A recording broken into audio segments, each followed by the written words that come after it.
All right, music fans, welcome back. Harmless Dave here, talking real music in real time for real people just like you and just like me. So, David Lee Roth, he's at it again.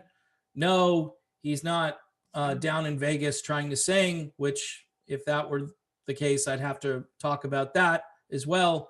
Uh, Dave is back doing his crazy illustrations.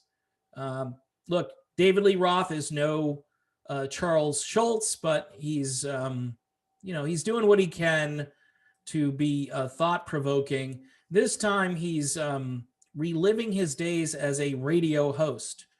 Remember when Howard Stern went away for a while, and then David Lee Roth was brought in to more or less replace Howard Stern. And in the illustration, Dave says, "Hey, why can't you be more like Stern?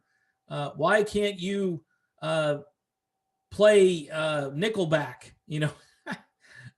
He's playing ethnic music again. Apparently they didn't like some of the stuff that uh, Dave was doing at the time. And why did Dave fail at this job? I mean, I always say that I can listen to David Lee Roth talk, but I have a theory. Okay, as much as I would like that moment where David Lee Roth sits down to talk about life with Ted Nugent, okay, I think that would be a really interesting conversation, especially since Ted hasn't been feeling well lately, and people are using Ted's illness to smack him over the head with it, basically, which is really interesting. But I would expect no less from the current environment out there. Um, as much as I think Dave is really entertaining, he's almost too entertaining. And what I mean by that is it's hard to keep up with David Lee Roth. I mean, again, if Robin Williams were still alive, I think you put him in a room with David Lee Roth, and that might be really interesting as well. But I think a lot of people like a slightly slower pace. Not that Stern is slower, but his style is different. Dave is a tangent. His whole life is a constant tangent. He'll start talking about something, and then there he goes down the rabbit trail. And I think a lot of people just got confused listening to David Lee Roth. I know I did.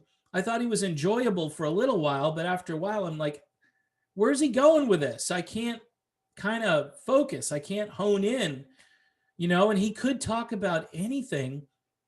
But the problem is rather than talking about anything, he ended up talking about everything. And a lot of people just want, hey, can you stick to one topic?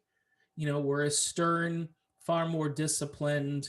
In the early days of Stern, I didn't get Howard Stern either, but later on in Stern's career, he became a really good interviewer, and he would ask really tough and almost embarrassing questions.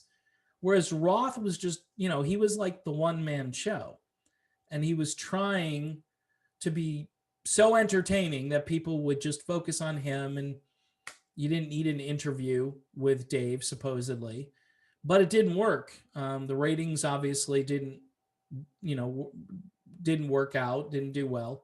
And eventually Howard Stern came back in a different venue and so forth. But thankfully Van Halen got back together so Roth could go out there and, leave the radio business behind.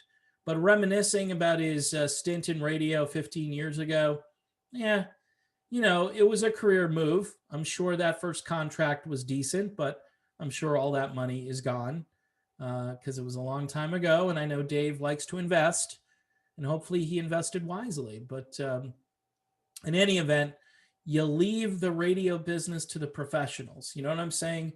And whether you like Stern or not, he's the ultimate in professional when it comes to hosting a talk slash variety show, whatever you want to call it.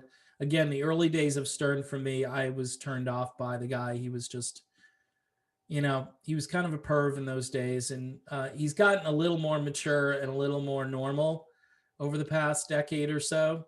So kudos to Stern. And for Dave, maybe he just sticks to the cartoons and we can all just try to figure out what he's saying. All right. Thanks for listening to what I'm saying, and thanks for subscribing. We kind of hit a milestone this week. I didn't brag on it or anything because I just take one day at a time and hope that people keep subscribing and they keep watching. But I want to thank everybody who's been watching and subscribing and joining over on Patreon for $1 a month. Got a few perks over there that you can listen to and so forth. And anyway, thanks for listening and watching, and I'll see you soon.